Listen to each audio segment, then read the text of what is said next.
Ուրեմն ես խոսում էի երեք թե մահապատիժի ենթակա է ոչ թե սպանություն, այլ սպանության խոսքը, որ ես քեզ կսպանեմ։ Եվ բազմաթիվ հայեր Կալիֆոռնիայում չիմանալով այդ օրենքը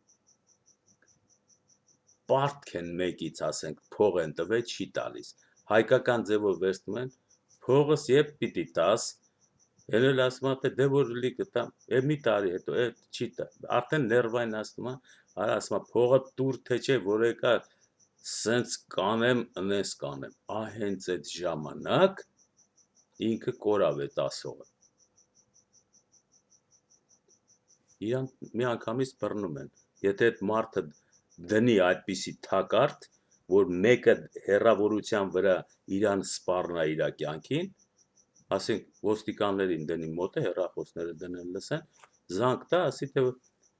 գիտես ինչ, ես քեզ քո փողը չեմ վերադարձնելու, հա, այտենց ընկել ես հետևիցս, ինչ ես ուզում զդից, դե գնա, կորի, չեմ տալու, բա երեք ասում էիր, կտամ մի ամսից հետո, ինչ պետք է տամ, արդեն գրգռում է այն մարդը, ասում է, որ ես քեզ հեսա տես ինչ եմ անելու, վերջացավ, մի անգամից նրան տանում են, դուրս չես կարա հանես նրան, այդ բանտից, և մեր հայերը, այս մեր ազգային սովորություններով, քիթդ կկտրեմ, ականջդ կկտրեմ, կտամ ձեռդ, վիզդ կկտրեմ, եթե սենց չանես, ընես չանեսը, դառնում էր փորձանք իրանց գլխին, և սկսում էին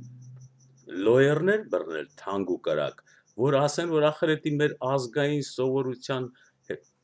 հետենց ենք ասում, հիմա ինչ անենք, հիմա նայեք խոսքի ուժն է, չես, խոսք, որը ասվել է, օրենքը ասում է, չէ, ազգույն սովորություն ես, ինչ ես, չգիտեմ, ես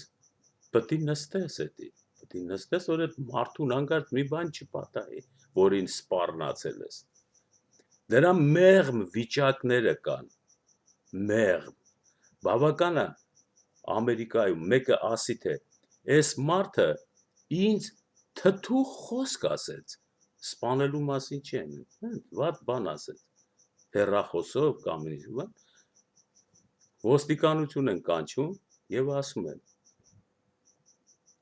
այս մարդը որտեղ որը լինի, դու իրանից պիտի 200 մետր հեռու լնես, եթե հանկարծ բռնեցինք, որ դու մոտեցել ես 20 մետր, մի անգամից քեզ բանտ ենք տանում, որտեղ քեզ չենք վստահում, դու հոգեկան հիվանդ ես, մեկը տեսար կբռնկվես, կետաս մի վնաս կտաս այդ մարդու, ստորագրում, որ 200 մետրից ավել, նայած ինչ կուզի, դատավորը կասի 100 մետր, 200 մետր, դու ասի, այդ քաղաքից գնա, այս մարդուն, որ ստեզ, սս բաներ կարան ասեն, և այդ ժամանակ, եթե հանկարծ այդ մարդը մոտենա, ասենք մի ճաշարանում ստեա նստած, իրար էլ չեն տեսե, ու հանկարծ տես, մոտեցել են, սրան բռնում են, հանցագործությունների, հանցագործություն է համարվում այդ խախտումը, տարօրինակ է, չէ մեզ համար, բայց եսի օրենքից է գալի,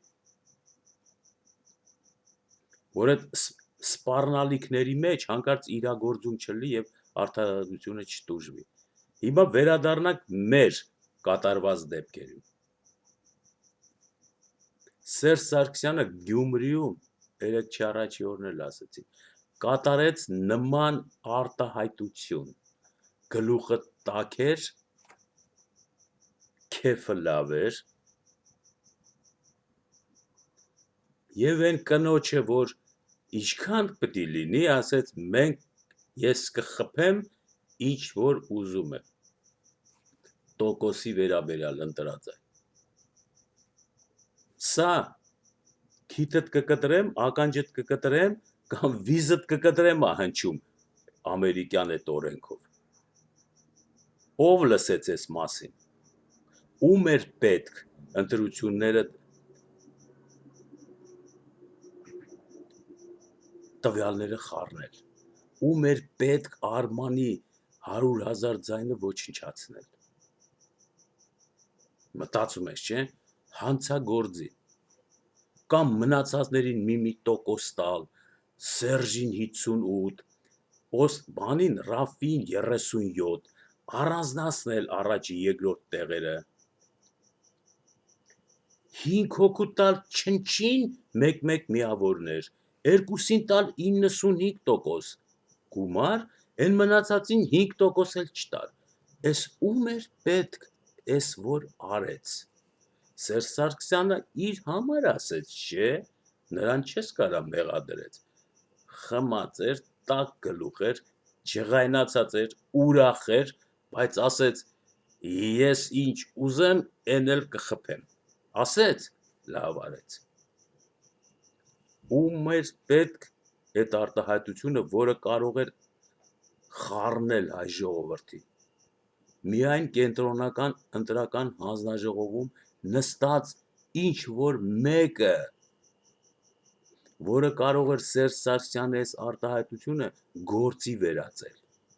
ասենք սպանել, ոնց որ ասեցի այն օրը, լսեց, սպանել, և կենտրոնական ընտրական հանձնաժողովի մեջ գտնվող այդ մարդը, որը մի բարի վստահություն արել, մի հարվածով սպանություն կատարեց, Սերժ Սարգսյանին տվեց իր ուզած 58%-ը,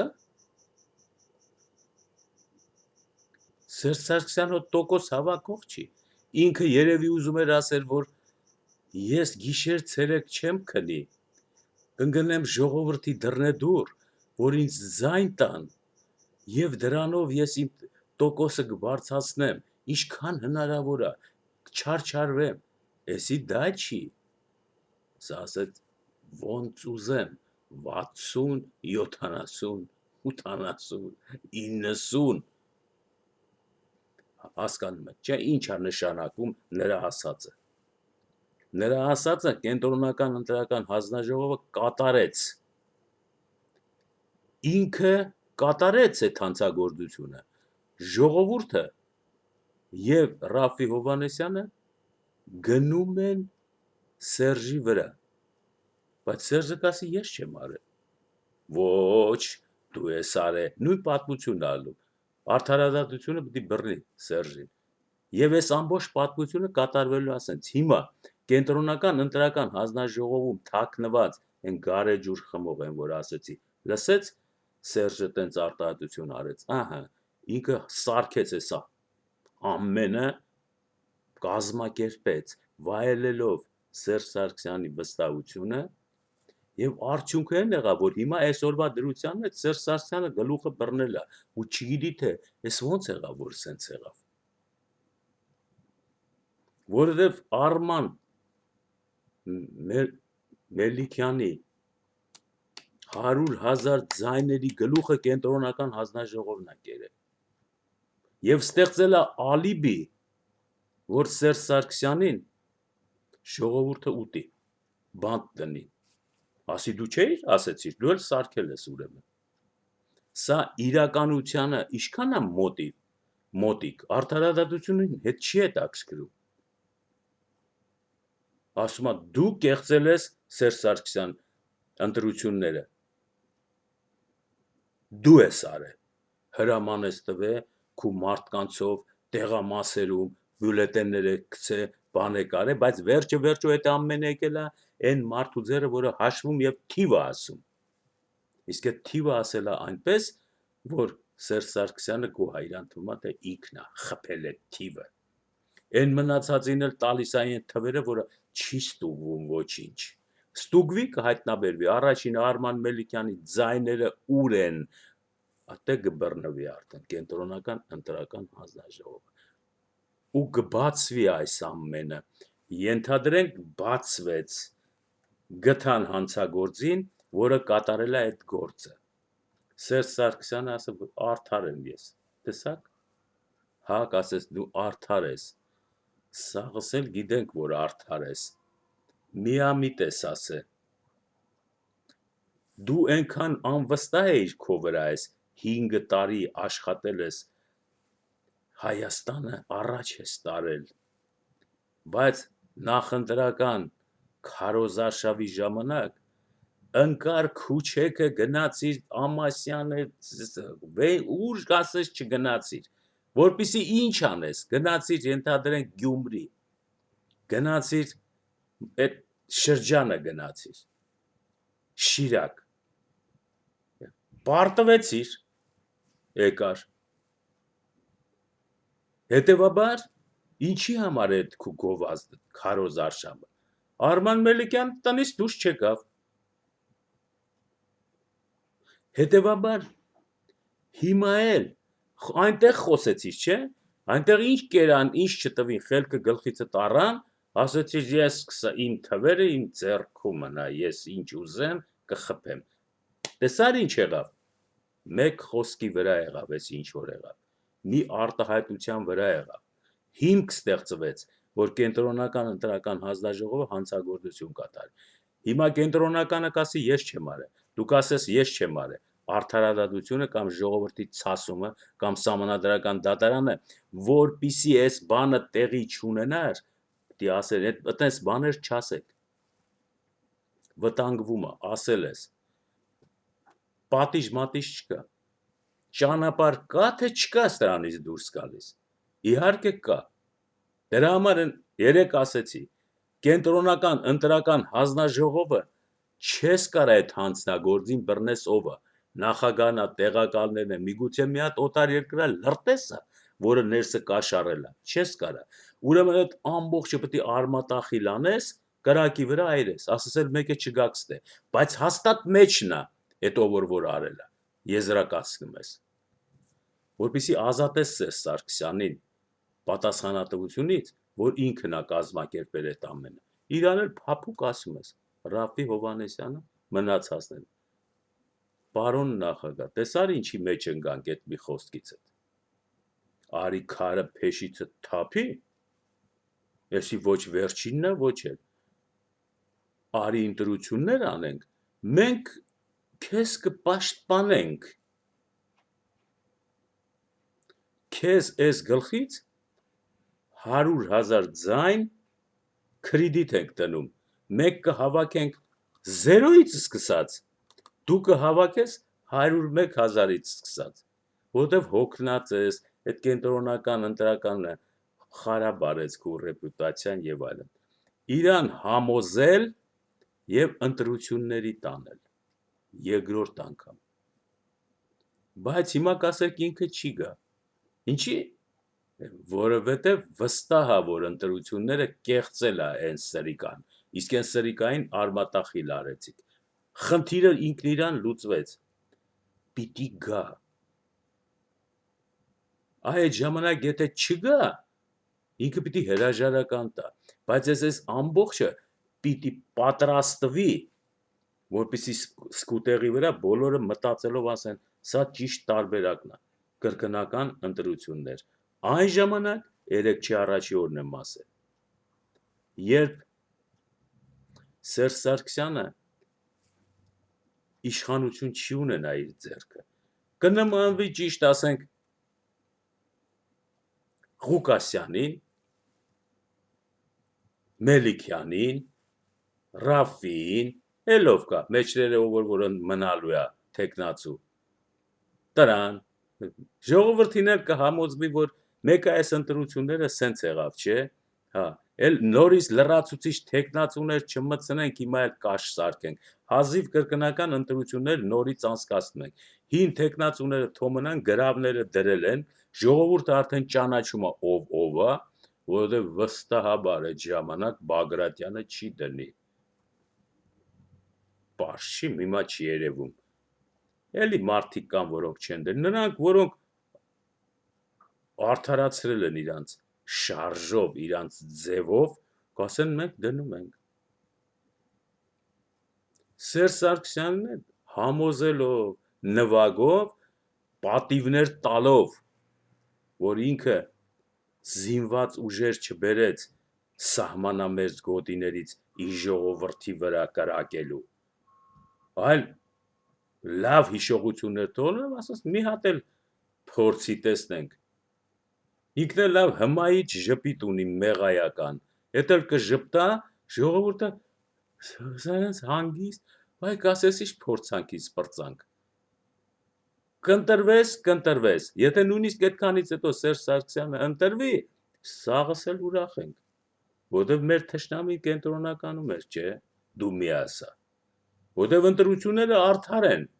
արդար ընտրությունները Սարգսյանը արդարա թող ընտրվի, ով պիտի ասի իշխան հերացի չգիտես ինչ, բայց այդ ընթացքում, երբ որ ժողովուրդը արդարորեն կընտրի Սերժ Սարգսյանին, որը կհաղթի, Սերժ Սարգսյանը այդ մի ամսվա մեջ այն հին Սերժ Սարգսյանից ոչինչ չի մնա, արդեն չի վախենա մարդկանցից, որ իրան կուտեն, ոտով գքա մարդկանց միջով կանցնի, այդ ջիպերը միպերը թիկնազորի օրենքը կվերանա Հայաստանից, տեսեք ինչքան փոփոխություններ կլի, մարդու վախը կբռնվի, հակաս ես ումից էի վախում, ականջի կենտրոնական ընտրական հանձնաժողովից էիր վախում, բայց չգիտեիր, որ ընդ է անստա, եւ այս գաղափարը,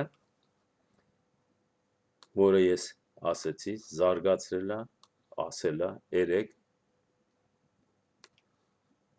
Արման Մելիքյանը, կարդամ ես, այս խայտառակ ընտրությունների հեղինակը, սա երեք չի առաջորդն ասելներով, այս խայտառակ ընտրությունների հեղինակը կենտրոնական ընտրական հանձնաժողովն է, Արամ Մելիքյան, ահա վերնագիրը, դրա համար այս տղան, որ խոսում է կամ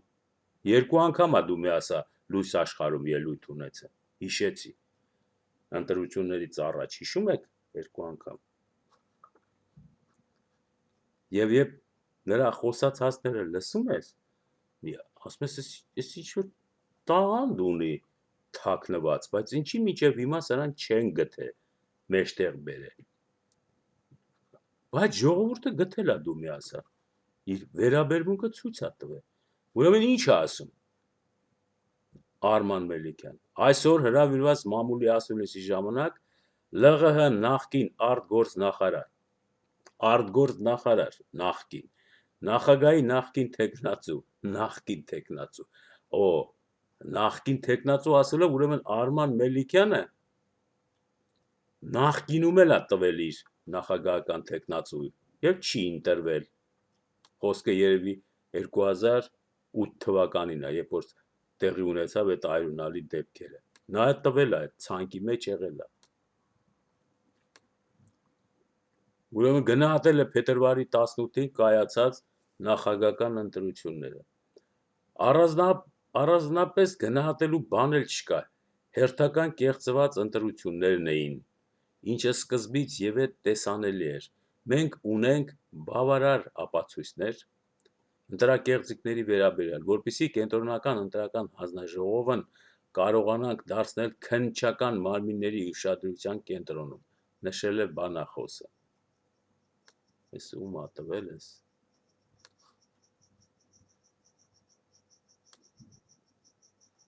գալային երևի, մոտ չկա էդի, բանախոսը, ըստ Արմեն Մելիքյանի, նմանատիպ խայտառակ ընտրությունների հեղինակը միայն կենտրոնական ընտրական հանձնաժողովն է, ԿԸՀ-ն, բանախոսը նշել է, որ ընտրությունների օրը քվեարկության ավարտից հետո, երբ հեռուստաընկերությունները սկսել էին հրապարակել նախնական թվերը, այդ թվերը նման չեն եղել կենտրոնական հանձնաժողովի հրապարակած թվերին, ընտրական հանձնաժողովի մասնախոսքը, իմ ձայները գողացել են, ես դրանում վստահ եմ, ասել է բանախոսը, լրագրողների հարցին, թե հետընտրական ինչ քայլերի է պատրաստվում, Արման Մելիքյանը պատասխանել է, սկզբում չէի ուզում դիմել իրավապահ մարմիններին, քանի որ բազմիցս նշել եմ, որ նրանց չեմ վստահում, բայց հիմա մտածում եմ սահմանադրական դատարան դիմելու մասին, չնայած հույս չունեմ, որ որևէ էական արդյունք կունենա, բայց ամեն դեպքում սահմանադրական դատարան դիմելուց հետո գոնե հնարավորություն կունենամ դիմելու միջազգային ատյանների, նշել է բանախոսը, այսինքն հանցագործությունը ակնառու է, բյուլետենները չկան, եթե սահմանադրական դատարանը որի նախագահը Գագիկ Հարությունյանն է, խելք չհավաքի եւ կոտոշ ցույց տա այս երևույթին, այսպես ասած, պատմության աղբանոցում կհայտնվի ինքը եւ դատավորները, որովհետեւ հանցագործությունը ակնառու է։ Ինչքան էլ բարեկամական կապերի, խնամիական կապերի մեջ լինեն վարչախմբի Սերժ Սարգսյանի եւ մնացածի հետ, սա այն պահն է, որ երբ Ռաֆու Սամվելը հորը մորը սպանեց հանուն հայրենիքի եւ հավատքի։ Այստեղ չի գործում, որովհետև հայրենիքի փրկության հարց կա, եթե սահմանադրական դատարանը իր ամբողջ դատավորական կազմով Հարությունյանի, Գագիկ Հարությունյանի ղեկավարությամբ այսքան ժամանակ որևէ գործ չի արել։ Մեկ անգամ 2008 թվականին, երբ որ ընդդիմությունը դատի տվեց կեղծիքների եւ բանի համար ընտրությունները չեղյալ հայտարարելու Լևոն Տեր-Պետրոսյան 2008 թվականին, երբ որ մարտի 1 կատարվեց, սահմանադրական դատարանի դատավորները ասացին, խախտումներ եղել են, որոնք չեն ազդել ընտրությունների ընթացքի վրա, այս արտահայտությունը։ Հիմա արդեն դա չի գործում, որտեղ ոչ թե խախտումներ եղել են, չեն ազդել ընտրությունների ընթացքի վրա, այդ չի, ընթացքը լավ էլ գնացել է, ընթացքը մինչև այսօր վիճաբանական է, արդեն Ռաֆի Հովանեսյանը բացել է ճակատը, որ ազդել են, թե չեն ազդել, Արման Մելիքյանը բացում է երկրորդ ճակատը, ընտրությունների օրինականության վրա, բայց նա չի հայտարարում, ես նախագահ եմ, ես եմ հաղթել, նա ասում է ընտրությունների անօրինականություն է կատարվել ընտրություններում, անօրինական ընտրությունները պետք է կրկնակի, նորից վերագրեն, կենտրոնական ընտրական հանձնաժողովը պիտի պատժվի, եթե սահմանադրական դատարանը չկարողանա գտնել հանցագործին, որովհետև հանցագործը եւ Սերժ Սարգսյանը արդեն երկու բևեռ են կազմում։ Այդ դեպքում պիտի արդարացնի, որովհետև չի կարող գտնել, դա Սերժ Սարգսյանի վարչակազմն էր, մարզպետները, գործադիր իշխանությունը, թե կենտրոնական ընտրական հանձնաժողովի մեջ թաքնված թշնամիներ։ Սահմանադրական դատարանը կարող ասի, հանցակազմի բացակայություն եմ տեսնում, չեմ կարողանում գտնեմ, այս դժվարագույն վիճակն է, հանցագործը թաքնված է, Սերժ Սարգսյանը չի, բայց այստեղ էլ չեմ կարող գտնել, որտեղ փախած է, չկա,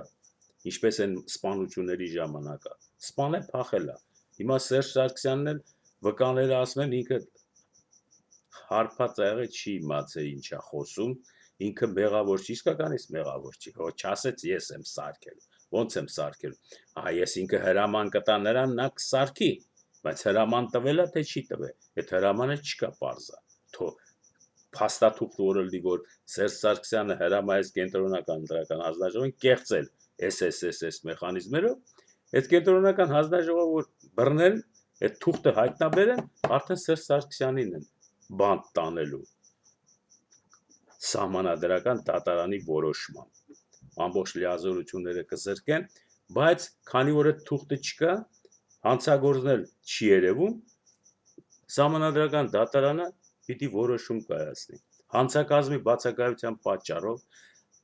սահմանադրական դատարան բանը, կենտրոնական ընտրական հանձնաժողովը զրկվում է իր լիազորություններից, որովհետև չի գտնվում մեջից ով է դա, խուլիգաններով քանի հոգի են ով է, ամբողջ կազմը հեռացվում է, թացը չորի հետ արմատախիլ առնում, ասածից նման ընտրվում է նոր հասարակական կազմակերպությունների ղեկավարները ասենք, 3000 հասարակական կազմակերպություն կա, չէ, նոր ձև, 3000 հասարակական կազմակերպություններից, որոնց անհայտ են ինչով են զբաղվում, դրամաշնորներով են, գոնե հույս կա, որ այդ ամեն մի հասարակական կազմակերպության մեջ մի հատ մարդ կա ազնիվ, որը կուսակցական պատկանելություն չունի, խմբային հետաքրքրություններ չունի, հավաքվել են իրար գլխի մարդիկ, անտառի կանաչապատումը, գետակի մաքրությունը, երեխաների սովորելու գործը, ժողովրդի բարեկեցության համար գործեր են անում։ Սրանց մեջ մի մարդ պիտի գտնվի, չէ՞։ Սրանցով կազմեն։ Եթե ժողովրդից օպերայի բակից հավաքելը դժվար է, արդեն նախաձեռնող խումբը կասի հասարակական կազմակերպություններ, որոնք չեն զբաղվում պոլիտիկայով, այլ զբաղվում են երեխաների խնամքով, դպրոցով, օդի մաքրությամբ, անտառի, թեղուտի, հանքերի, հայրենիքի մասին են մտածում, սրանք որպես հաշվիչներ ազնիվ կաշխատեն, որտեղ իրանք միշտ տեսնում են վտանգը, որտեղից է գալի, եւ այս մարդկանց դնել հանձնաժողով կազմել սրանցից։ Այս մեխանիզմն էլ կա։ Ուրեմն դատարանը սահմանադրական առաջարկություն կանի օրենսդիրին, օրենսդիրը կփոխի կենտրոնական ընտրական հանձնաժողով, անմիջապես կփոխի, որովհետեւ հարց չկա, որ այսուհետ կամ ժամանակավորապես մինչև կուսակցությունները ծլեն, ծաղկեն, խելք հավաքեն,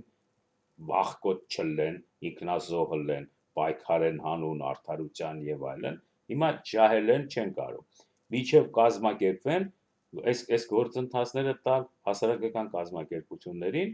թող նրանք ներկայացնեն իրենց տեխնացուներին, մտնեն բաների մեջ։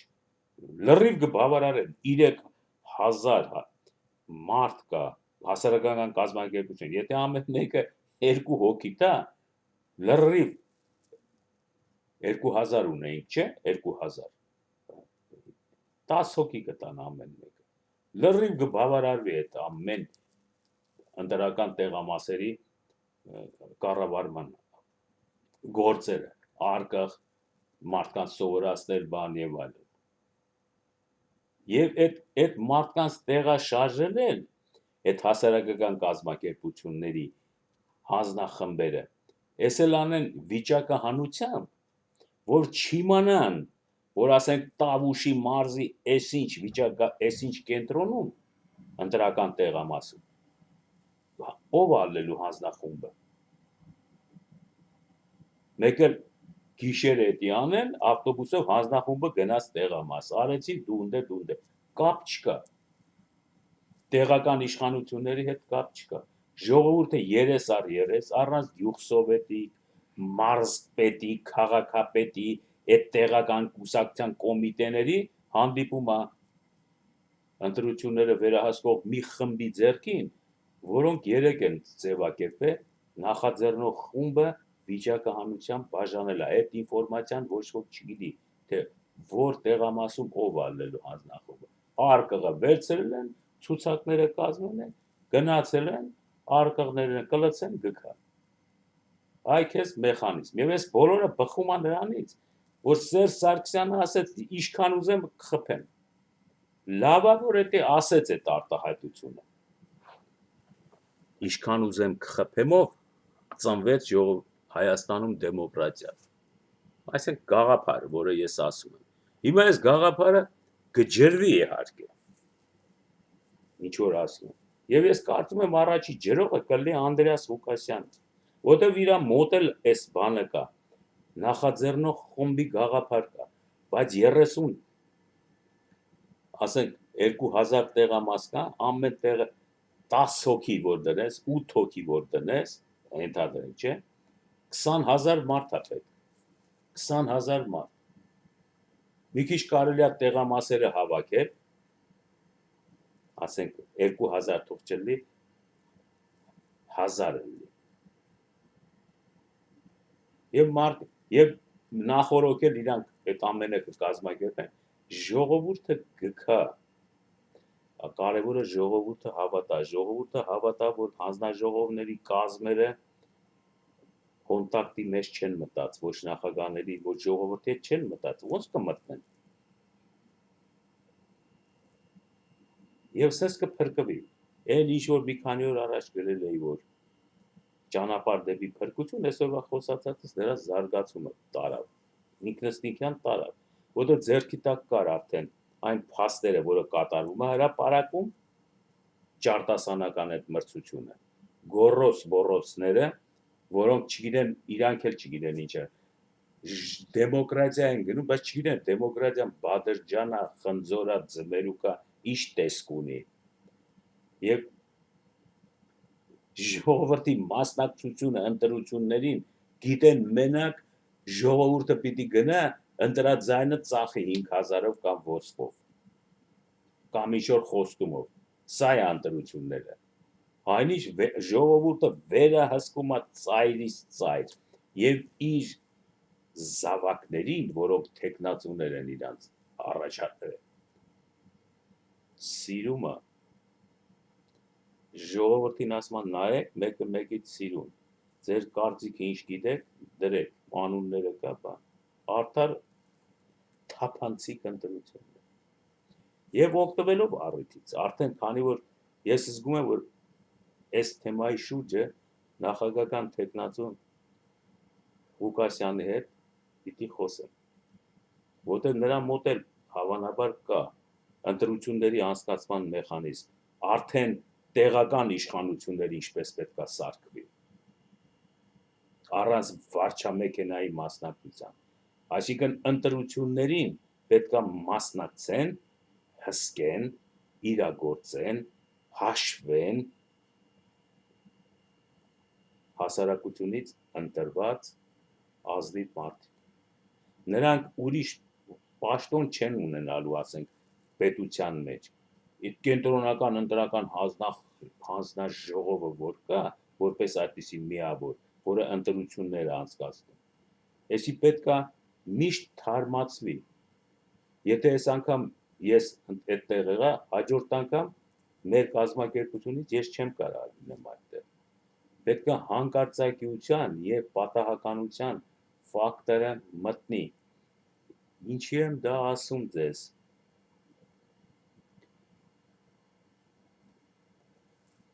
տեսեք, նույնիսկ ոստիկանական համակարգում այս մեթոդները մեծ արդյունք են տալիս, դու գիտեք, որ եթե ոստիկանը ամրացավ մի տեղամասում, դառնում է թաղային, որին ճանաչում են բոլոր բնակիչները,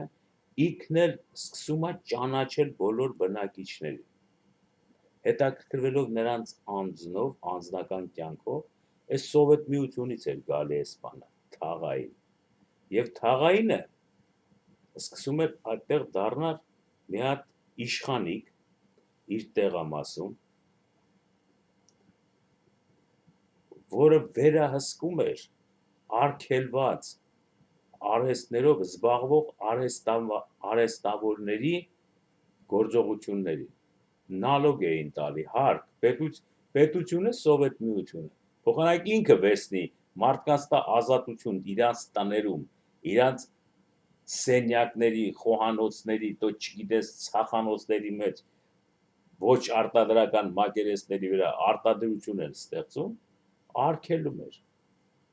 շատ խելոք էր ինքը պետությունը, չտեսնված, դրա համար խելքը այնքան շատ էր Սովետ միության, որ աշխատողին արգելում էր, բայց աշխատողին սոված էր թողում, ինքն էլ հրթիռ ու սուզանավ էր սարքում, ես ասված դիտմամբ էր անում, չէ, թաղայինին էլ դրել էր պահակ, ոստիկանը պահակա, և ոստիկանը արդեն սկսում էր կամաց արյունակամ անել այդտեղ, եթե մեկը պետք է խոհանոցի պատը մի քիչ իր պարտեզի հաշվին մի քիչ մեծացնի, թաղայինը կարող է գլխին կանգնի ոստիկանը, Սովետ իշխանը, ասի ես ցեմենտը որտեղից, ցեմենտ չեն ծախում խանութները, գողացել ես, կամ 2-ից 10 տարի ակտավորեց, դու հո չես ասի, մի հատ վարորդ վաճառում էր աստեղ, մի տոպրակը 3 ռուբլի, որովհետև հայ ես, չէ, ծախող չես, այդ վարորդը քեզ բարիք արեց, այս հրեշն էլ քեզ արունդ քամելու է, հետևաբար Այդ ժամանակ տուն սարքելը արգելված է սովետում, տուն չես կարա սարքես, ոչ քար է ծախվում, ոչ ցեմենտ, ոչ շիֆր, ոչ մի բան, ոչ արմատուրա, ոչ մի բան, ամբողջ Հայաստանը, Երևանը, բանով շինարարություն են անում մասնավոր գաղտնի, վճարելով թաղայինին, եւ այդ տները ոչ մեկը օրինական չի, հետո պիտի օրինականացնեն ռայ սովետներում կաշառելով, որտեղ պիտի նստի պարտիական ինչ-որ մի քանի ղեկավար եւ քվեարկեն, որ օրինականացնել այդ տունը, մի զզվելի տեսարան, եւ այդ մարդիկ ապրում էին այդ պայմաններում, ասելս ինչա, ոստիկանը չի կարա երկար ժամանակ մնալ նույն տեղում, որտեղ ստեղծվում է կաշառակերության կոնտակտ, արտասահմանում շարժում են ոստիկաններին, սև ակնոցները դնում են, ոչ մի բնակիչ իր թաղը սպասարկող ոստիկանի անունը չգիտի, որովհետև ոստիկան արտահայտությունը նշանակում է, երբ չկա հանցակազմ, չկա բողոք, հանդիպում չկա, իսկ մեր թաղային ոստիկանը փողոցով անցնում է, ականջը լսում է, որտեղ կարի մեքենայի չխչխկոց է լսվում, որտեղ պտտվող մոտորի խզզոց է լսվում, ուրեմն ցախ է կտրում, տունը փայտ է կտրում, ուրեմն աթոռ է շինում ես մարդը, հա, գախնի, ծախում է, հարստանում է, կամ պադոշ է թրաշում, և այս երևույթները Սովետ միության մեջ անցավ, առանց դրա վրա ուշադրություն դարձնելու, որ օրենքի պահապանը ոնց է հանգարց դառնում ժողովրդի գլխին փորձանք, այդ ոստիկանական բանակը, նայեք կերած, խմած, փորները ուռացրած, վզները հաստացրած, ոստիկանների թիվը և բանակի թիվը իրար հավասար է, և երկուսի վիզն էլ հաստացած է, ժողովուրդը հանդուրժում է, որովհետև ոնց ասի մի բան բանակի սպայակազմին, որը որ Ղարաբաղի սահմանն է հսկում, գլուխը կախ, ամոթահար, պիտի կուր տա այդ դեղահապը, պիտի իրավունք չունենաս ասես, այդ զինակոչիկների վիճակն էդ ինչ է, այդ սպայական կազմը էդ ինչ վիճակ է, այս ինչ է կատարում, չես կար ասես, որտեղ տեղայնացված է, պետությունը սրանց տվել է, որ իրանք այդտեղ ապրեն ըստ պահանջի, փող ունենան, զինակոչիկին Ղարաբաղի մատույցները վախում են ծնողները, փող տուր մի քիչ հետ քաշենք դեպի Գորիսի կողմերը, և այլն, լիքը այսպիսի բաներ կա, որը ով է ստեղծել ես, հնի մնացորդից առաջացած, ովքեր են բերել այս հնի մնացորդը, այս վարձը, սովետական ապարատը, և այսօրվա ամբողջ ազատ անկախ Հայաստանի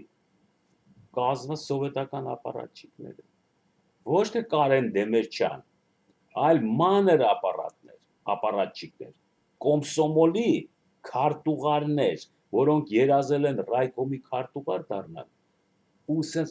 քթները ցցեն ման գան, որ բոլորը ասեն վաու,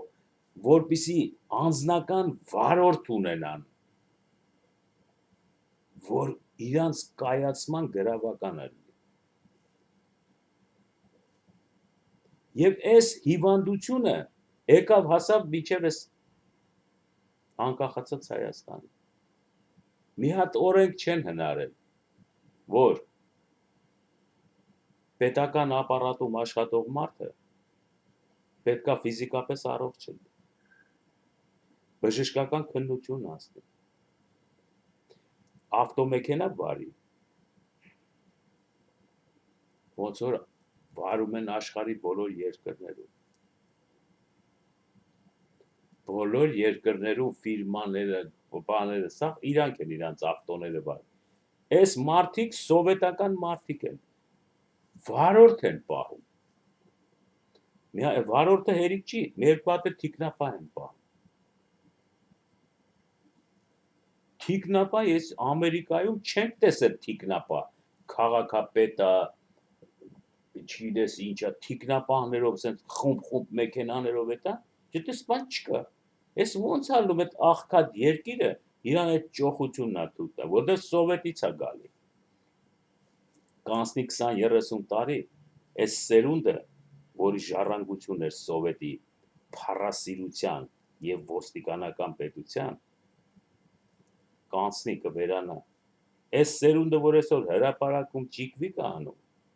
եկը կտեսնի դարբասները բաց ա եւ ինքն է արդեն կանգնած ղեկավարման վահանակի մոտ։ Եվ ինքը իրան հաշիվ կտա սովետի մնացորդներով կազմված վարչական ապարատից իր վրա ինչ բացասական ազդեցություններ մնացին գողանալու, թալանալու, ուտելու, մեքենայի զարմացնելու բան եւ դրանք ինչ աստիճանի են։ Պարզավոր դրանք պիտի ընկնեն, որովհետեւ այսօրվա երիտասարդների որ նայում ես, ասում ես հրաշք երեխեք են սրանք։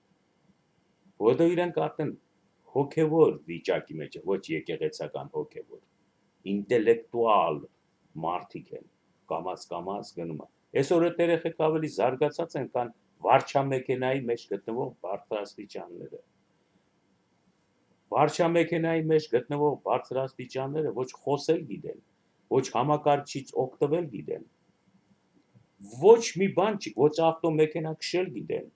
դո էլ ինչ ասեն, դո ոչ կրակել գիտեն, ոչ լողանալ գիտեն, ոչ թռչել գիտեն, ոչ մի բան չգիտեն։ Այդ բոլորը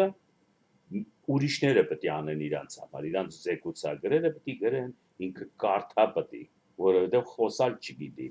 միտք չունի, եւ այս վիճակը կանցնի իհարկե։ Եվ այս օրերը, որ մենք մոտենում ենք այս վիճակին, շատ մոտ է, այսօր էկուց է։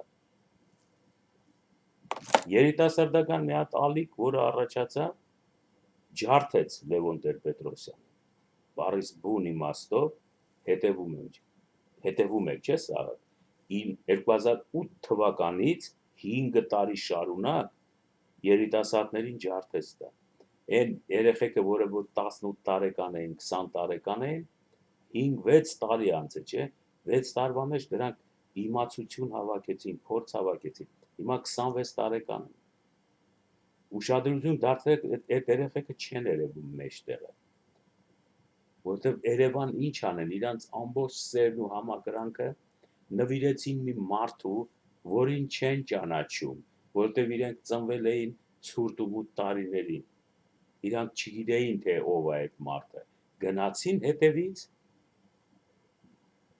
եւ չվերադարձան։ Այս տեսակի երեխեքը հիմա սառած վիճակում են, մի ամբողջ զանգված Հայաստանում, մի 100,000։ Սրանց էլ պետք է ոտքի կանգնացնել, հոգեբանական տրավմայի մեջ են։ Լևոն Տեր-Պետրոսյանի քայլարշավներից եւ Մատենադարանում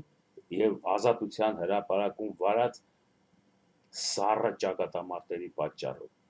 Նրանք վազում էին երեխեքը, պլակատներ էին գրում, արտասահմանի հետ էին աշխատում, ընդդեմ սեփական պետության։ Մինչև այդ վտանգը վերացավ, սեփական պետությունը փչացավ։ Սեփական պետության վրա եկավ վախ, կորցրեց մերձավորներին, իր կուսակցական հարևան ընկերներին եւ մտածեց, որ իշխանությունը պահպանելու միակ եղանակը սա է, ուրիշ ձև չկա։ Այնիշ պետք է բացատրել, այս իշխանությունը քեզ ինչի տա պետք բացի փորձանքը գլխիդ։ Ինչն է ստիպում մարդուն վարել մի մեքենա, որը ցանկացած պահին կարող է իրան ճանապարհին թողնել։ Վարչամեքենան Հայաստանի Հանրապետության, ասենք վարչամեքենա է, չէ՞։ Ոնց կարող է պատահի հանկարծ Սերժ Սարգսյանի հետ համընթաց գնալ, ասենք այն ճանապարհներով, որը տանում է։ Անպայման պետք է փչանա։ Եվ այս հեղափոխության շեմին որ կա, էսի փչանալու նախանշանը, ուրիշ ոչ մի բան չկա։ կանգնեց մոտորը ստուկ է տվել ասում են։ Հիմա եթե ինքը յուղը փոխի, մի քիչ էլ ռեմոնտ անի, կարծո կլադիշ փոխի ասում, մի քիչ էլ կեթա, բայց կկանգնի, որովհետև այս ընթացքում վերջի 2008 թվականից մինչև հիմա ընկած պետական ապարատը չկարողացավ հաղթահարել հոգեբանական բարիերը, մերձանալ ժողովրդին, սիրել տալ իրեն, սիրահարվեցնել իրա վրա, նույնիսկ ջանք չթափեց այդ ուղղությամբ, աշխատանք չտարա, խաբեր գոնե ասեր, մի քանի տարի էլ ձևացնեմ, թե սիրում եմ, արդեն չարեց այդ բանը, և արդյունքը սա է, հիմա կարևորը դուրս գալն է այս վիճակից, դուրս գալու համար տեսեք 3 մարդ կա, 4 Ռաֆի Հովհաննիսյանը իր ճանապարհն է ընտրել, տեսնում եք, մի քիչ ճիշտ, մի քիչ սխալ, տրորված արահետներով, Արման Մելիքյանը արդեն ասում է, ես ձեզ հետ չեմ լինի, հստակ երևում է, որտև Արման Մելիքյանի շկոլան, դպրոցը, կրթությունը, խոսակցությունը, որ լսում ես, ասում ես, միթե Հայաստանից է առաջացել ես, հետո բայց հաշիվ ես տալի, ասում ես, այս բանը Ղարաբաղում արտաքին գործերի նախարար եղել, ինչ արել չգիտեն, բայց տեսնում ես միտքը հղկված է եւ մի պայծառ է խոսում, մտածումները սա ճիշտ հաշվարկներ է գնում, երկուս, հույս է ներշնչում Ղուկասյանը, 3 հոգի արդեն երևում են, 3 հոգի, Արման, Ռաֆի, Հովհաննիսյան, Ղուկասյան, էլով կա, եթե մեկը կա ավելացրեք վրան, Սերժ Սարգսյանը մեկ է, ծանր հոգեփոխությունից հետո, նա էլ ինչ-որ բանի գգնա, բայց բոլորին պետք է համոզել, կռիվ չանեն, կան բոլորը գան փոխադարձ համաձայնության, այս գործողությունները անեն, Արման Մելիքյանը, եթե սահմանադրական դատարան դիմեց, նրա նպատակը մենակ կենտրոնական ընտրական հանձնախումբը մեջտեղից հանելն է եւ նորը դնել, ընտրությունները կազմակերպել նորից, ինքը ոչ մի բան չունի պահանջ։ Եթե շատ էլ պնդեք, ինքը կասի, ես իմ թեկնածությունը հանում եմ, ոնց որ հանել էր, այդպես կասի, կասեն շատ որ բան անեք, այն բանն էլ Ղուկասյանն էլ կասի, ես էլ չեմ ուզում, միայն ստեղծեք Ռաֆի եւ Սերժի միջև, քանի որ բանը հասել է այստեղ արդեն, արդար ընտրություններ, 30/30 գնացեք, մենք չենք գալիս, այսինքն նրանք նկրտումներ չունեն, ինչպես ժողովուրդը ուզում է մաքուր ընտրություններ, ազնիվ ընտրություններ, մտածել նրանք են ուզում, Սրանով ավարտենք, կհանդիպենք հաջորդ անգամ,